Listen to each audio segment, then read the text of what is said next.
Hello and welcome. Gather round the fire with Lehigh Valley Passport to History's Partners Winter Program Series. We'll be sharing tales of Valley history that will transport you back in time from the comfort of your living room or wherever you're watching this tonight. This virtual series is hosted by me, Lehigh Valley with Love Media's George Wacker, and will feature a different theme and discussion from the night's host museums. Lehigh Valley Passport to History is a partnership of historic sites and resources in and around Pennsylvania's Lehigh and Northampton counties.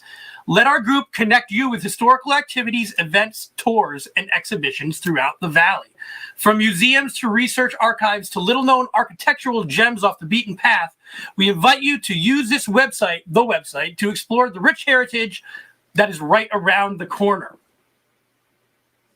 And I want to bring myself in here for a second. Everybody, hello and welcome. We were here last month. I'm excited to be back for January 14th episode of Lehigh Valley Passport to History's Winter Series. Tonight, we have Cabinet of Curiosities Guess That Artifact. There are a couple in here. We're really hoping that some of you guess in the Facebook chat. So if you can, comment in there, and I'm going to do my best to bring it up because there's some in here that you're definitely not, or at least I couldn't get. So hopefully you can. It'll be interesting. So we're opening our attic treasure chest to share some of the most curious objects in our collections. What stories do they tell? Participants tonight include the Liberty Bell Museum, Boyertown Museum of Historic Vehicles, and the Shelter House in Emmaus. I want to bring in first Jane Mulfair of the Shelter House in Emmaus. Jane, welcome. How are you? I'm very well, thank you. So Jane, thank you so much for joining us. I wanted to give you the opportunity to tell people about the Shelter House for those who maybe aren't familiar. If you go ahead. Yes, the Shelter House is a Germanic-style colonial log cabin. It was erected in 1734. And this is a little aside and an anecdote. We often get people coming into our driveway saying, "Can you put us up for the night?" And we say, "What?" And they find our name online called the Shelter House, and they think that we're a home for homeless people. So that's just an aside. We are not. We're a house museum. And as I said, the cabin was built in 1734. And it is owned by the borough of Emmaus, but it is maintained by our Shelter House Society, which has been incorporated since the early 1950s. And we look after the maintenance and we look after our membership, and we are membership driven.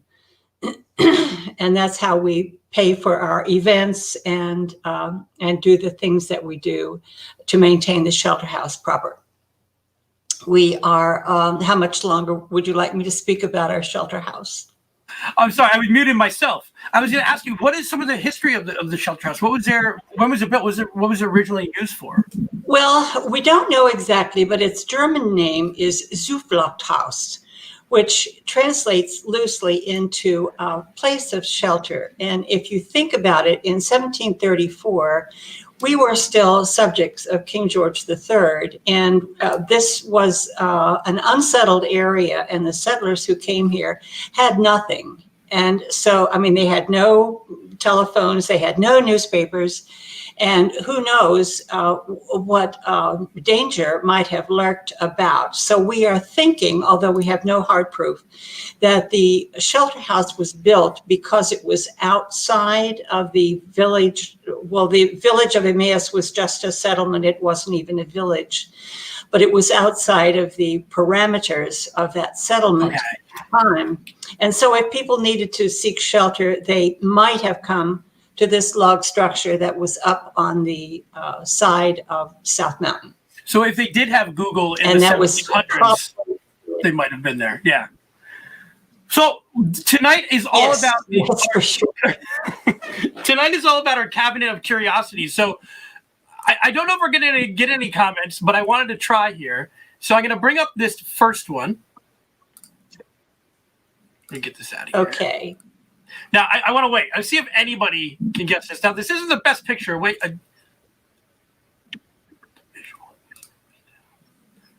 Okay.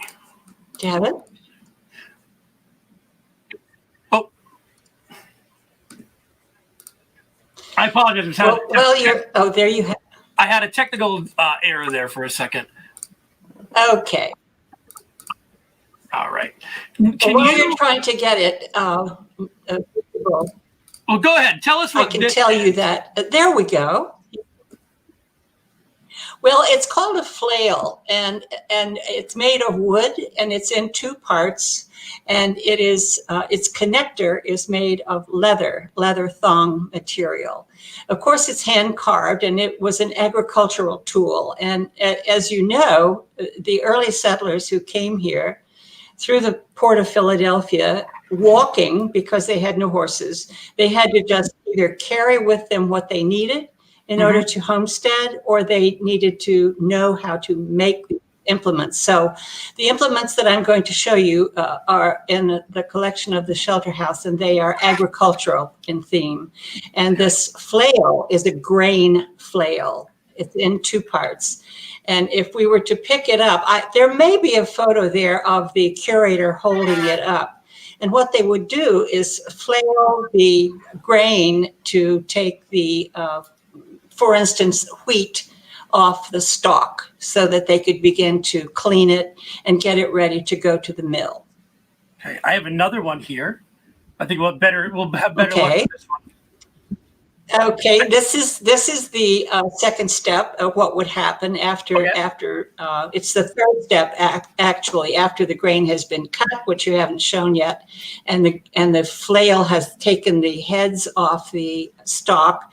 Then we put the grain heads into this. It looks like a sieve, and actually it is a sieve. It's made of bamboo. And the person using it would shake it until all of the debris and the chaff and the dirt and whatever would fall through. And what would be left in the sieve that you see would be heads of grain that is going to be taken then to the miller. And these objects, I mean, obviously you found them there. Do they give any more kind of clues to the history?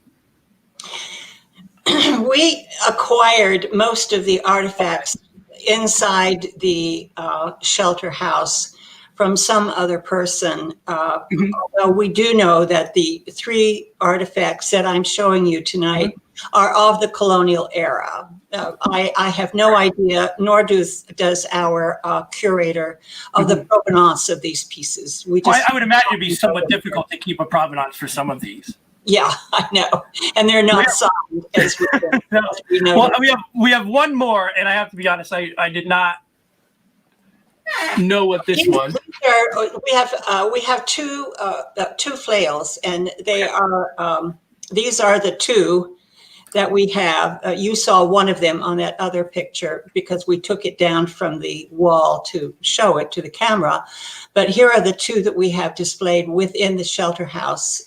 Just as you walk in, you will see them hanging on the end of the fireplace. And this is the way they are displayed inside the shelter house. Okay, and I want to give this opportunity, and unfortunately we only have about 30 minutes or so. We have two more guests to get to because this is fascinating. But can you tell us a little bit about the shelter house? Is it open now for tours? How can people find out more information? Well, the shelter house, as I said, is maintained by a society, and we have 4 events throughout the year. The most important one is called the Patriots' Day Dinner, and it has a long history, like from the very beginning of our society, which was formed in the early 1950s. The members of the Shelter House Society would get together at different places around Emmaus and celebrate the real Patriots' Day from our patriot ancestors. And so we would have a dinner, we would have a speaker, and then we would sing patriotic songs, and then we would make a toast to General Washington, President Washington, and then we would pledge allegiance to the flag, and we would leave feeling very patriotic and very happy to be part of the Shelter House Society.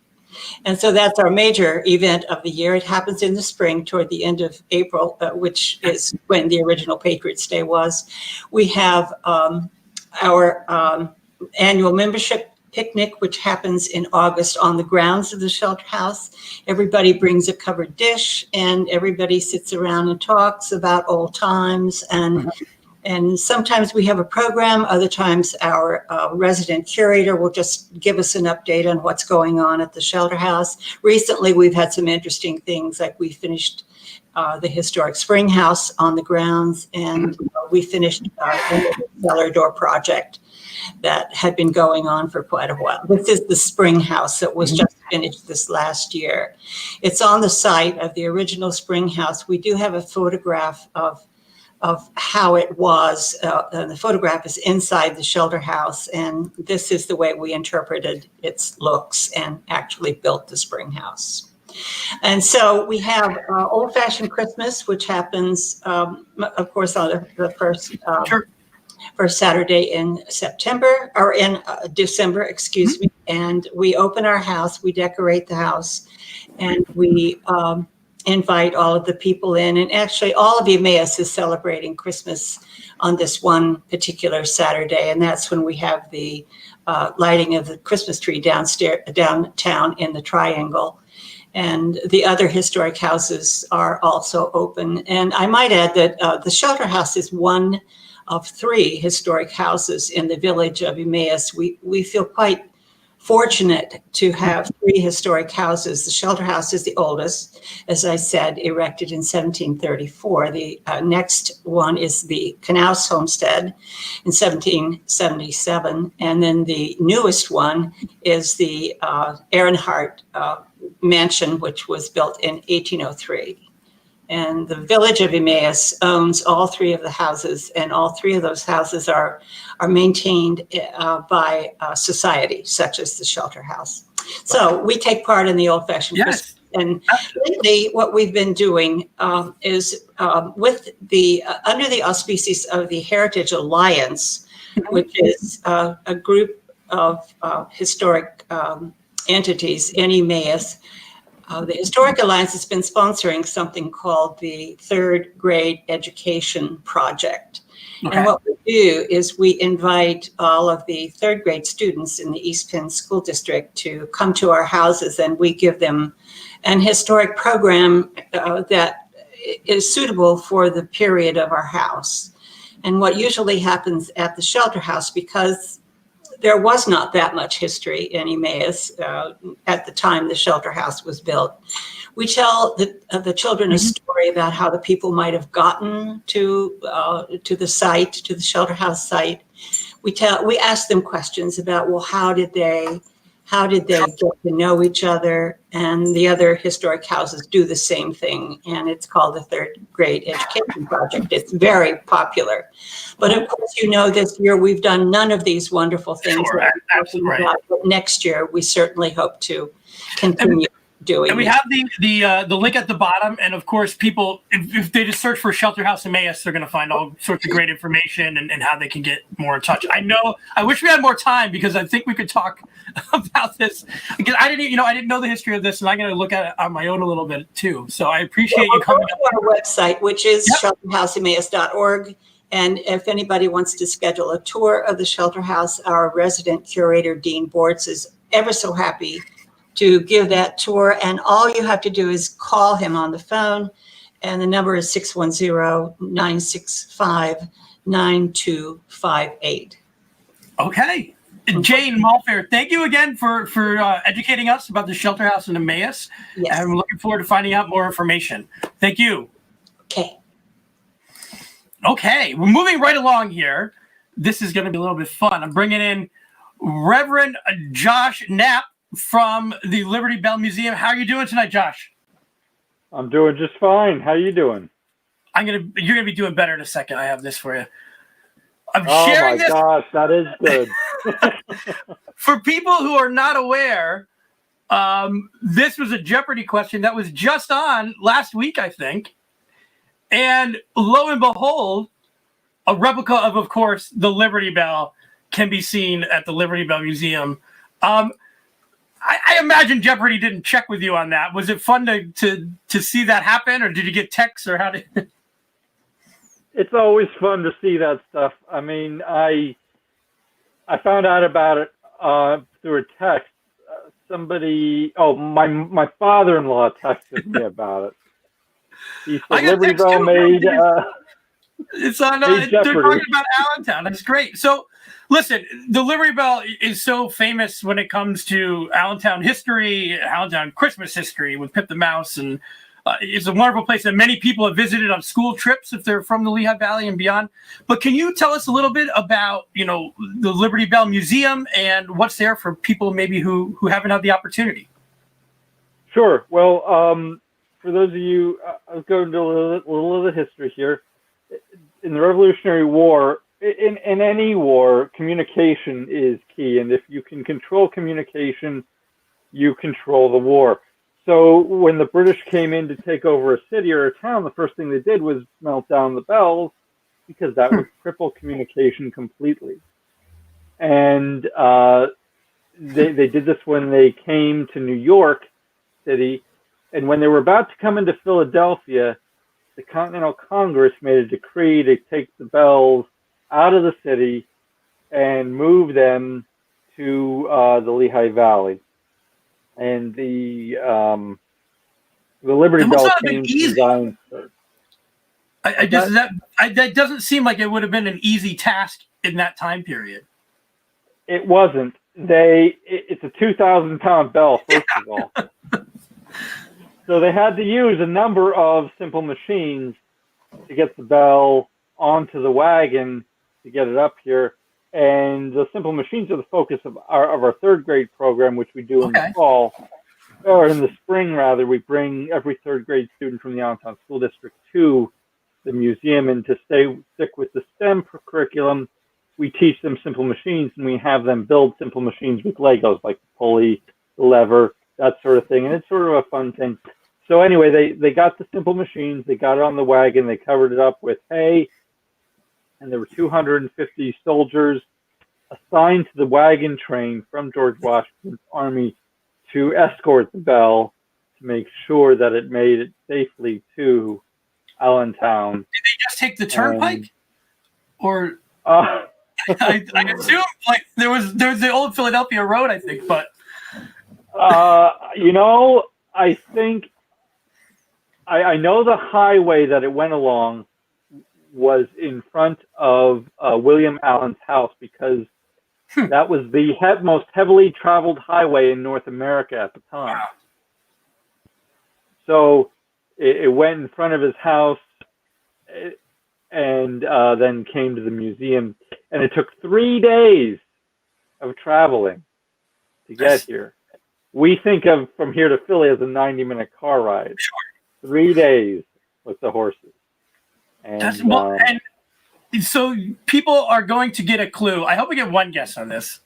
People are going to get a clue. You just got a clue for what this object may or may not be. I'm going to put it on here. And for those who are looking at this, we're looking at the object right in the middle, correct? Yes. Yes. Okay. So ignore everything on the outside. We're looking at the one in the middle. I don't know if we're going to get any comments, but so besides this, what are some of the other objects that you have at the Liberty Bell Museum, or what are maybe some of the highlights of the artifacts in addition to this one? Well, we have Hess's is big with us, so of course we have some old Hess's boxes and things like that. We have the Pip the Mouse stage. We have Allentown's Liberty Bell. Now, Allentown's Liberty Bell is an interesting story. It was cast in 1769 by a man named Tomaroff. It's the bell that was in the church when the Liberty Bell, in Zion's church, while the Liberty Bell was under the floorboards. And while we're not really sure whether or not the Liberty Bell actually rung when they were signing the Declaration of Independence, what we do know is that when the Declaration of Independence was read in Allentown, the Allentown's Liberty Bell was rung. And that bell is now currently Allentown's Liberty Bell. That bell is now at the Liberty Bell Museum as well. That bell is in the Liberty Bell Museum as well. That's a pretty cool story. We have, as far as artifacts go, we have an old musket. two old muskets, actually. One's a replica, one's actually from the time. And it's not the one you see in the picture there. That's the Civil War musket. Well, listen, we're no guesses, some but stuff that's fine. from the first Defenders, which is the first unit to go to the Capitol to defend it during the Civil War. They left from the steps of Zion's Church, so they're called the First Defenders.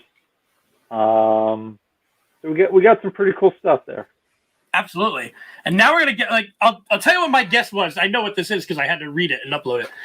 I would have guessed that this is some sort of fire tong, but it is not. So can you tell us what this artifact is, and then tell us a little bit about it if you could? Oh, okay. So the wagon was the story goes that there were two wagons that the bell was put on. Okay. The first one was John Jacob Mickley's wagon. And his wagon broke down in Bethlehem on its way to Allentown. And they transferred it to a man by the name of Frederick Leeser's wagon. And this is part of the brake handle from Frederick Leeser's wagon. How would that? Well, let me bring it back up here. So the handle, I'm assuming that the top of it there is like the lever, so you would pull that back. I mean, I don't know if you know exactly how it would be used, but yes, that's accurate. So what is, again, with everything that's going on health wise, it's not as easy to open our doors. Jane was talking about that with some of the events that they've been unable to do. But what is Liberty Bell Museum doing now? What are your plans, or is there anything that you'd like to highlight? Well, despite the COVID restrictions, we were able to still do our Pip the Mouse this year. We did it on PPL Plaza, and people could stand outside. So that was kind of cool. We're always shut down in January to do inventory on the gift shop and things like that. So this is our shutdown month anyway, and it looks like we're going to be able to open up on February 1st by appointment only. Okay. So is that something where when February rolls around, so if people are interested to just contact you directly? You can call the museum, 610-435-4232. Our website, unfortunately, is down right now, but you can contact us through our Facebook page. Okay. So search. And we'll get back to you as soon as we can. Okay. Josh, I again would love to sit here and talk about the Liberty Bell Museum, and Pip the Mouse is one of my I have a 4-year-old who has now been introduced to Pip the Mouse, so I think she's officially a Lehigh Valley resident. My 5-year-old loves it too. Yeah. So it's fantastic. So Josh, sit tight. We have one more. I'm really excited about our next guest as well. I'm going to bring her in. Josh, thank you so much. Okay. Hello, Kendra. We have Kendra Hello. From the Boyertown Museum of Historical Vehicles. Thank you for being so patient and hanging in there. No problem. It was interesting. From the Boyertown Museum of Historical Vehicles, I'm going to have to embarrassingly say I have not been there. So can you educate me, please? I've been to America on Wheels in Allentown, which is fantastic. Yes, it is. You guys are just as great. So can you give me some more information? Yeah, so the Boyertown Museum of Historic Vehicles is a road transportation museum. So we have cars and we have trucks. We also have carriages and motorcycles and bicycles, and almost everything that we have was built in Pennsylvania. Okay. Which is like a really cool twist on it, because we have some makes of cars and trucks that people have just not really ever heard of before. Yeah, I know. I'm going to go right into this because I still don't know what this is. And we do have smaller things too on display. We're not all vehicles, so that's what I chose tonight. So this is, before we I want people to kind of have an opportunity here to take a look at it if they want to guess what it is. But yeah, this is something that you just, like, at first it looked like something like from an old grocery store. Mm-hmm. Here, I can move in a little bit. But this, then, okay, you put the dots together, right? The historical vehicles, and then it looks like that's a turn signal. Am I getting warm or? Yeah, you're getting there, sort of. Okay. It doesn't. It does sometimes involve turning. Okay. Well, how about? I think you said you even have one there. I do with me. I have Bring well, that way we can talk about it while you hold it. And it looks a lot bigger than the picture. Yeah, the picture does not do it justice. It's funny because there's a couple different models of these. This one, the one I sent you a picture of, is still sitting in our case. We think that was a salesman's model because it's all mounted. Yeah.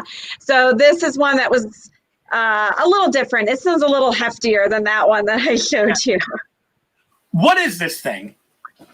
So this is called a Chadwick automatic road guide.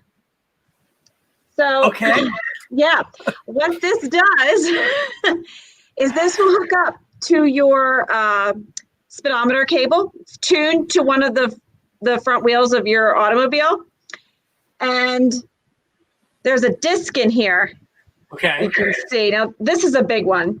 The one that you had a photo of, the discs are probably about CD or like DVD size. These discs are a little bigger, but there's a metal disc in here and it's got all these little pinholes in it. So as you're driving, your cable is moving the disc because it's going with the rotation of your wheel.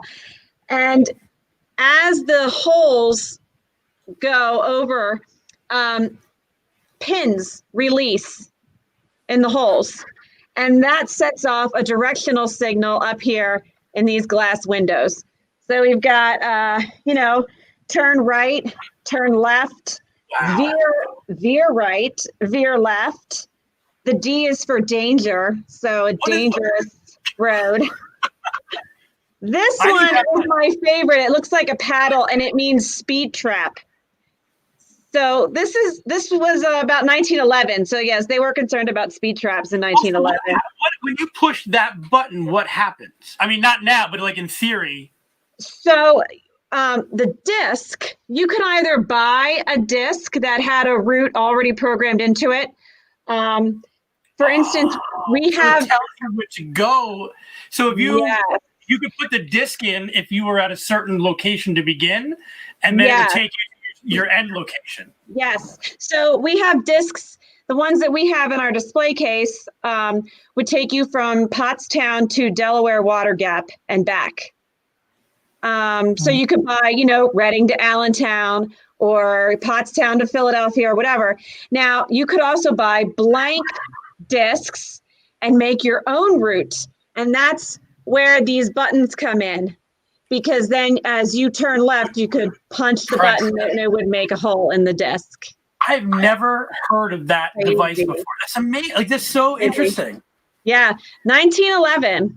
So that's pretty early. They were trying to do Waze even back in 1911. I mean, it's the same. It's the same concept. It's just it's turn by turn. It's not very good at recalculating though, so you really have to follow the instructions. And I would imagine that some of those roads don't exist anymore, or so. I would